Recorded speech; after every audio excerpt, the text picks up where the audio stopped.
হচ্ছে এই জমিদারিটা ওনাদের, দিল্লির জমিদারি ওনাদের, কলকাতার জমিদারিটা ইনাদের। বিজেপির প্রাক্তন সভাপতি এবং আসানসোল দুর্গাপুর অঞ্চলের এবারের প্রার্থী দিলীপ ঘোষ রীতিমতো আক্রমণ করলেন একই সঙ্গে কংগ্রেস সরকারকে দিল্লিতে এবং পশ্চিমবঙ্গের মমতা বন্দ্যোপাধ্যায় সরকারকে।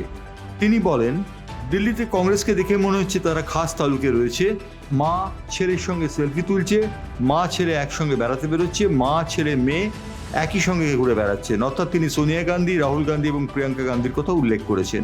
একই সঙ্গে পশ্চিমবঙ্গের পিসি এবং ভাইপো জুটির কথা বলে তিনি বলেছেন, পিসি মমতা বন্দ্যোপাধ্যায় এবং ভাইপো অভিষেক বন্দ্যোপাধ্যায় মনে করছেন যে পশ্চিমবঙ্গটা যেন তাদের খাস জমি, সেই কারণে তারা যা খুশি তাই করছেন।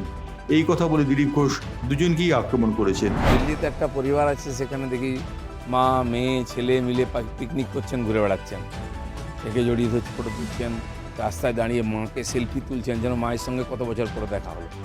আর এখানে একটা পরিবার আছে, সেখানেও সবাই ওইভাবে পিসি ভাইপো এদিক ওদিক মিলে দেখাচ্ছে, মনে হচ্ছে এই জমিদারিটা ওনাদের, দিল্লির জমিদারি ওনাদের, কলকাতার জমিদারিটা ইনাদের।